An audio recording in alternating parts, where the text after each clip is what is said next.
Hello everyone, आप सभी का स्वागत है आपके अपने चैनल टैट वॉरियर्स में। फ्रेंड्स, कैसे हो आप सभी? आई होप आप सभी बहुत अच्छे होंगे और पूरे मन से अपने एग्जाम्स की तैयारी कर रहे होंगे। फ्रेंड्स, हमारी आज की वीडियो एक रिक्वेस्ट वीडियो है जिसका टॉपिक है कल्पना, चिंतन और तर्क। फ्रेंड्स, जैसा कि आप सभी जानते हो कि हम इस विषय पे पहले भी एक वीडियो बना चुके हैं जिसपे हमारे कुछ साथियों ने कमेंट करके कहा कि इस टॉपिक के बारे में थोड़ा डिटेल से समझाएं। तो फ्रेंड्स, हमने अपनी आज की वीडियो में यह कोशिश की है कि हम आप सभी के लिए वो सभी बातें जो इन तीनों टॉपिक के बारे में आपको जानना ज़रूरी है वो सभी आपको प्रदान कर सकें। तो ज़्यादा समय ना लेते हुए हम आज की वीडियो शुरू करते हैं। फ्रेंड्स, उससे पहले यदि आप अभी हमारे चैनल पर न्यू हैं तो प्लीज़ हमारे चैनल को सब्सक्राइब कीजिए, और अगर आपको ये वीडियो थोड़ी सी भी यूज़फुल लगे तो प्लीज़ इस वीडियो को लाइक ज़रूर कीजिए और आपके सुझाव हमें कमेंट करके ज़रूर बताएं। तो शुरू करते हैं आज की वीडियो। कल्पना। कल्पना एक मानसिक क्रिया है। कल्पना प्राय उन्हीं वस्तुओं और घटनाओं की होती है जिनका अनुभव पहले हो चुका है। कल्पना में हम पुरानी घटनाओं में नवीनता जोड़ते हैं। फ्रेंड्स, इसका तात्पर्य है कि कल्पना एक मानसिक क्रिया है और यह प्राय हम उन्हीं घटनाओं की या वस्तुओं की करते हैं जो हम भूतकाल में अनुभव कर चुके हैं। फ्रेंड्स, मान लीजिए कि आप कभी घूमने गए हैं, आपने कोई ट्रिप प्लान किया है और आप भविष्य में दोबारा आप उसी जगह जाना चाहते हैं। तो फ्रेंड्स, मान लीजिए कि उस ट्रिप पर आपको कुछ ऐसा रहा जो आपको पसंद नहीं आया, तो उस ट्रिप में भविष्य के लिए प्लानिंग करते हुए आप कुछ नयापन जोड़ेंगे, कुछ नवीनता उसमें लाएंगे कि इस बार हम ऐसा नहीं ऐसा करेंगे। तो फ्रेंड्स, वही चेंज जो नवीनता आप उस ट्रिप में प्लान करके ला रहे हो वही कल्पना का हिस्सा होता है, वही कल्पना कहलाती है। इसी प्रकार आगे आता है हमारा कल्पना का संबंध अतीत, वर्तमान और भविष्य तीनों से होता है, जबकि स्मृति का संबंध केवल अतीत से होता है। इसलिए कल्पना में नवीनता का समावेश होता है और स्मृति में पुनः उत्पत्ति का। फ्रेंड्स, बहुत से लोग मानते हैं कि कल्पना और स्मृति एक है, जबकि ये दोनों अलग हैं। फ्रेंड्स, इनमें क्या अंतर होता है? कल्पना का संबंध अतीत, वर्तमान और भविष्य तीनों से होता है। वो कैसे? मान लीजिए कि आपने भूतकाल में कोई घटना, मान लीजिए आपने कोई प्लान किया है, ट्रिप प्लान किया है, तो आप वर्तमान में उस घटना के बारे में सोच रहे हैं, उसमें कुछ नवीनता लाने का प्रयत्न कर रहे हैं ताकि आप भविष्य में अपनी यात्रा को और सुखमय और आनंदमय बना सकें। जबकि जो हमारी स्मृति है वो केवल अतीत से संबंधित होती है, यानी भूतकाल की घटनाओं से संबंधित होती है, उसमें कोई भी नवीनता या नयापन नहीं जोड़ा जाता। तो फ्रेंड्स, इसी प्रकार कल्पना में नवीनता का समावेश होता है जबकि स्मृति में पुनः उत्पत्ति का। इसी प्रकार आगे आता है हमारा कल्पना के प्रकार। मैकडूगल और ड्रेवर के वर्गीकरण के अनुसार कल्पना का वर्गीकरण निम्न प्रकार से किया जा सकता है। फ्रेंड्स, कल्पना का वर्गीकरण हमने बहुत डीप इस वीडियो में आप सभी को देने का प्रयत्न किया है, तो इसलिए आप इस वीडियो को बहुत ध्यान से समझते हुए आगे बढ़ें। सबसे पहला कल्पना का जो प्रकार है वो है पुनरुत्पादक कल्पना। यह कल्पना स्मृति का अंग है और इसको निम्न श्रेणी की कल्पना माना जा सकता है। फ्रेंड्स, इसका तात्पर्य है कि यह वो कल्पना होती है जिसमें हम भूतकाल के अनुभवों के बारे में केवल सोचते हैं, उन विचारों को दोबारा सोचना ही पुनरुत्पादक नामक कल्पना में आता है। इसी प्रकार फ्रेंड्स, अगली कल्पना है हमारी उत्पादनात्मक कल्पना।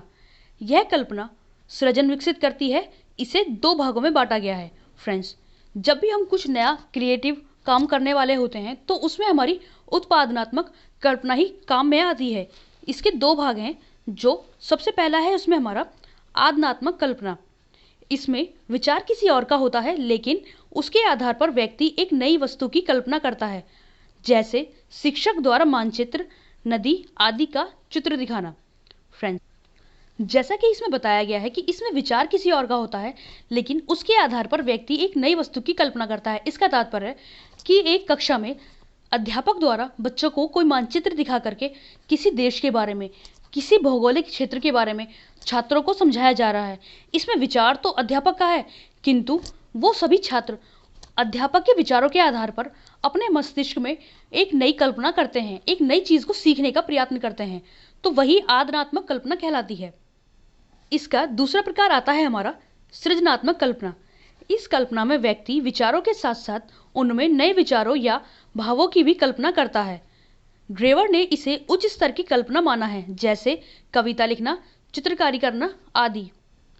फ्रेंड्स, इसका तात्पर्य जैसे अभी हमने ऊपर पढ़ा है आदनात्मक कल्पना, इसमें विचार तो शिक्षक का था और उसी विचार के आधार पर बच्चों ने अपनी इमेज बनाई, मन में एक कल्पना की कि अध्यापक ने हमें बताया कि मानचित्र ये है, उसी आधार पर वो कल्पना कर रहे हैं, लेकिन उसमें किसी भी प्रकार का कोई नवीनता, कोई नयापन नहीं जोड़ा गया। जबकि सृजनात्मक कल्पना में अध्यापक के विचारों के साथ साथ व्यक्ति, जो छात्र, उनमें अपने भावों का भी समावेश करते हैं, तो वही सृजनात्मक कल्पना कहलाती है। ड्रेवर ने इसे उच्च स्तर की कल्पना माना है। फ्रेंड्स, कविता लिखना। अब मान लीजिए कि कोई टॉपिक है, कोई छात्र, कोई भी व्यक्ति कल्पना लिखना चाहता है, उसमें कहीं से किसी के भी द्वारा कोई विचार आ गया, तो उस विचार के आधार पर ये अपनी ही नवीनता, अपने सृजनात्मक अभिव्यक्ति द्वारा उस कविता को लिखने का प्रयत्न करता है। तो फ्रेंड्स, इसी प्रकार जब एक चित्रकार एक ड्राइंग बनाता है, वो विचार कहीं से भी ग्रहण कर लेगा, लेकिन उस विचार को अपने द्वारा कुछ नयापन प्रदान करके इसे पेंटिंग में कैसे ढालना है, वो एक चित्रकार ही जानता है। तो फ्रेंड्स, यही एक सृजनात्मक कल्पना कहलाती है। फ्रेंड्स, इसे भी दो भागों में बांटा गया है। सबसे पहले आती है हमारी कार्य साधक कल्पना। यह कल्पना दैनिक आवश्यकताओं की पूर्ति में सहायक होती है। वैज्ञानिकों में इस प्रकार की कल्पना पाई जाती है। फ्रेंड्स, इसका तात्पर्य जैसे इसके नाम से स्पष्ट होता है, कार्य साधक कल्पना, यानी जो कार्य को पूरा करने में साधक बने, वो कल्पना। यह कल्पना डेली नीड्स में हमें हेल्पफुल होती है और इसे वैज्ञानिक कल्पना भी कहते हैं। इसके प्रकार फ्रेंड्स दो प्रकार की होती है, जिनमें सबसे पहली आती है हमारी सैद्धांतिक कल्पना। इस कल्पना द्वारा नियमों और सिद्धांतों का निर्माण होता है। सभी प्रकार के नियमों की खोज इसी कल्पना के आधार पर होती है। फ्रेंड्स, अब सैद्धांतिक कल्पना से तात्पर्य है, जैसे फ्रेंड्स हम सभी जानते हैं कि गुरुत्वाकर्षण की खोज न्यूटन ने की थी, लेकिन उन्हें इस बारे में विचार कैसे आया? जब वो एक पेड़ के नीचे बैठे थे, तो अचानक से एक एप्पल उनके सर पर आकर गिरा, तो उसी के कारण उनके मन में यह विचार आया कि अचानक ये फल नीचे ही क्यों गिरा, ऊपर क्यों नहीं गया?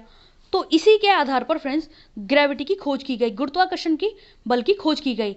तो इसी प्रकार फ्रेंड्स जो नियमों को, जो सिद्धांतों को निर्माण करती है, वो कल्पना जो न्यूटन के द्वारा उस वक्त उस फल के गिरने पर की गई, वही सैद्धांतिक कल्पना कहलाती है, जिसने गुरुत्वाकर्षण के नियम को जन्म दिया।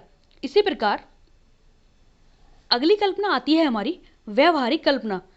इस प्रकार की कल्पना में नियमों के आधार पर कल्पना की जाती है, जैसे नियमों के आधार पर पुल बनाना, इंजन बनाना आदि।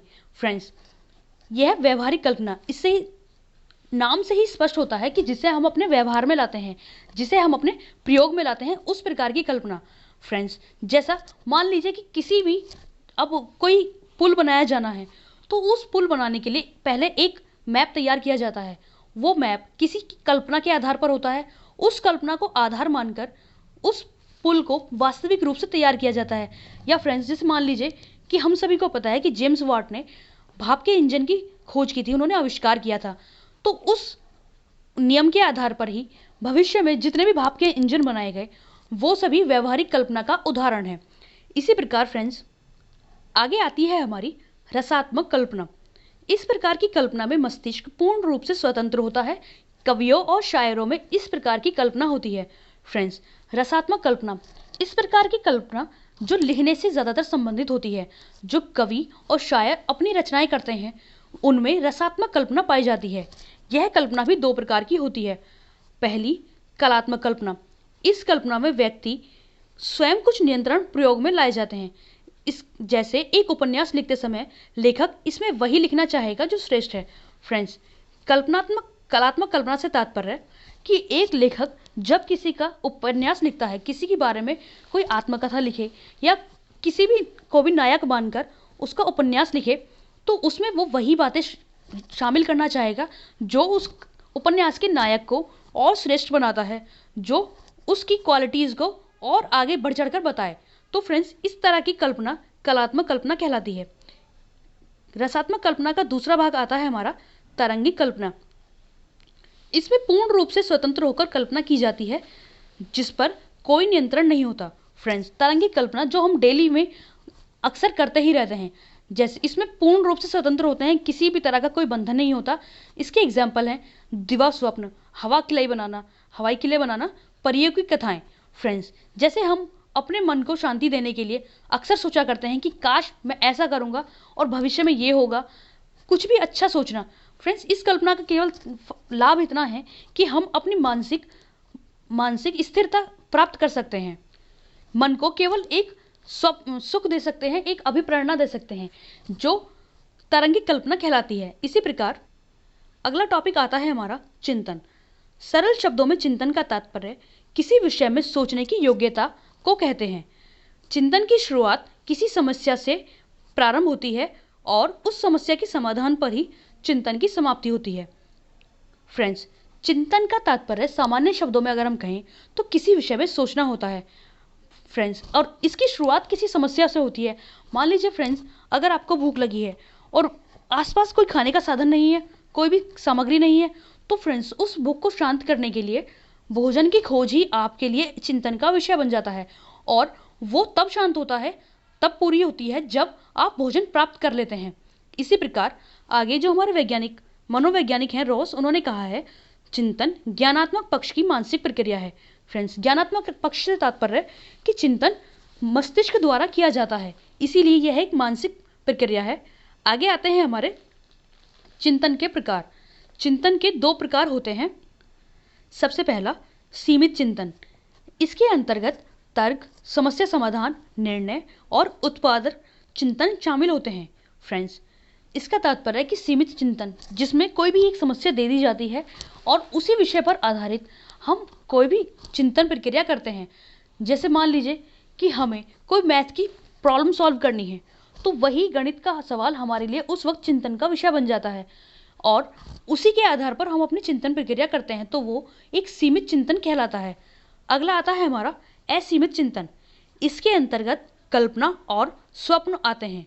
फ्रेंड्स, असीमित चिंतन का तात्पर्य कि इसमें कोई बंधन नहीं है, किसी भी विषय पर कहीं से भी कोई भी टॉपिक लेना और उसके बारे में नई नई कल्पनाएं करना, नई नई विचार बनाना, सपने देखना, तो फ्रेंड्स वही असीमित चिंतन कहलाता है। आगे आता है हमारा, इन दोनों प्रकार के चिंतन को निम्नलिखित भागों में बांटते हैं।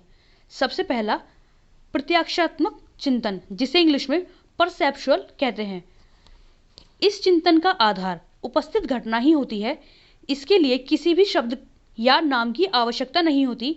यह निम्न श्रेणी का चिंतन होता है।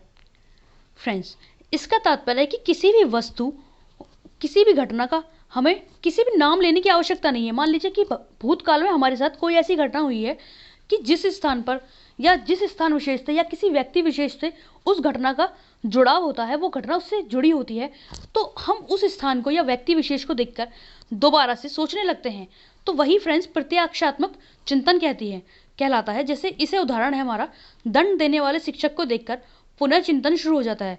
फ्रेंड्स, अब इसका तात्पर्य हुआ कि मान लीजिए हमने भूतकाल में कोई गलती की है जिसके लिए अध्यापक द्वारा हमें दंड दिया गया है, तो उस दंड को दोबारा ना दोहराने के लिए उन अध्यापक को देखते ही पुनः हमारे मन में जो चिंतन शुरू होता है ना, वही प्रत्याक्षात्मक चिंतन है, जिसे परसेप्चुअल थिंकिंग कहते हैं।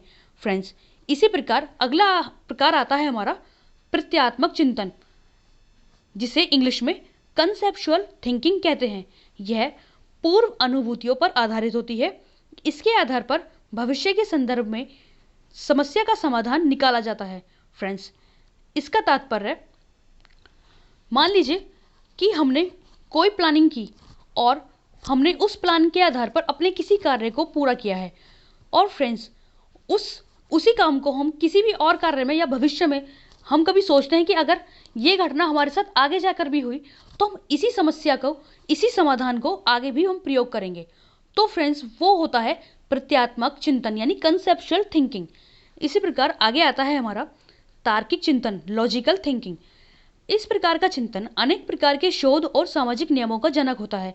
यह उच्च स्तर का चिंतन होता है। फ्रेंड्स, इसका तात्पर्य, मान लीजिए किसी भी प्रकार के हमें नियम की उत्पत्ति करनी है या कोई भी टॉपिक हमें शोध के लिए मिल जाता है, उस विषय के बारे में हम तार्किक चिंतन यानी उसके पक्ष, उसके गुण क्या हैं, उसके अवगुण क्या हैं, उन सभी पक्षों के बारे में जानकर तर्क वितर्क करते हैं और तब हम किसी नतीजे पर पहुंचते हैं। तो फ्रेंड्स, वही चिंतन तार्किक चिंतन कहलाता है। और जितने भी समाज में हम नियम उत्पन्न होते देखते हैं, या मान लीजिए न्यूटन के बल विषयक नियम हुए, गुरुत्वाकर्षण की खोज हुई, या पृथ्वी गोल है या चपटी है, इस प्रकार के किसी भी प्रकार के नियम की अगर खोज हुई है तो वो सभी तार्किक चिंतन का ही परिणाम है। इसे उच्च स्तर का चिंतन कहा जाता है। इसी प्रकार आगे आता है फ्रेंड्स हमारा तर्क। तर्क का तात्पर्य किसी के बारे में भी सवाल पूछने से होता है, जिसे हम आगे जानने का प्रयत्न करते हैं। तर्क चिंतन की सर्वोत्तम अवस्था है। तर्क करने के लिए व्यक्ति के मस्तिष्क में निर्णय लेने की क्षमता होनी चाहिए। तर्क की प्रक्रिया में व्यक्ति अपने अनुभवों के आधार पर वर्तमान ज्ञात परिस्थितियों से अज्ञात परिस्थितियों के संबंध में चिंतन और तर्क किया जाता है। फ्रेंड्स, इसका तात्पर्य, जैसा कि फ्रेंड्स अभी हमने चिंतन में पढ़ा कि तार्किक चिंतन चिंतन का सर्वोच्च स्तर है, इसी प्रकार फ्रेंड्स चिंतन की सर्वोच्च अवस्था को ही हम तर्क कहते हैं। और फ्रेंड्स, तर्क एक स्वस्थ मस्तिष्क ही कर सकता है, जो हर किसी चीज के बारे में उसके दोष, गुण, अवगुण, उन सभी को ध्यान में रखते हुए तब किसी रिजल्ट पर पहुंचे, वही व्यक्ति तर्क कर सकता है। तो फ्रेंड्स, आगे हम जानते हैं कि तर्क कितने प्रकार के होते हैं। तर्क 2 प्रकार के होते हैं। सबसे पहला निगमनात्मक तर्क। फ्रेंड्स, निगमनात्मक तर्क का तात्पर्य है, इसमें तर्क में नियमों से सिद्धांतों की ओर जाते हैं। यानी एक अध्यापक द्वारा, मान लीजिए एक अध्यापक द्वारा कक्षा में पहले छात्रों को कोई नियम बताया गया है और उस नियम के आधार पर फिर उसे किसी वास्तविक घटना का अनुभव कराया जाए। फ्रेंड्स, इसी प्रकार का तर्क निगमनात्मक तर्क कहलाता है, जिसमें नियम से सामान्य वस्तु की ओर बढ़ा जाता है या नियम से उदाहरण की ओर बढ़ा जाता है। अगला आता है हमारा आगमनात्मक तर्क। इसमें पहले सामान्य खोज से नियम की ओर जाते हैं। फ्रेंड्स, आगमनात्मक तर्क का तात्पर्य कि इसमें बच्चे को पहले उदाहरण दिया जाता है और उदाहरण के बाद में उसे उस वस्तु के बारे में नियम बताया जाता है। यानी पहले उदाहरण और फिर नियम। तो फ्रेंड्स, इस प्रकार का तर्क आगमनात्मक तर्क कहलाता है। तो फ्रेंड्स, हमारी आज की इस वीडियो में इतना ही। आशा करते हैं कि आज की वीडियो आप सभी के लिए यूजफुल साबित होगी। अगर आपको ये वीडियो फ्रेंड्स पसंद आए तो इस वीडियो को लाइक ज़रूर करें और आपके सुझाव हमें कमेंट करके ज़रूर बताएं। अपना ध्यान रखें, अपने का ध्यान रखें। धन्यवाद।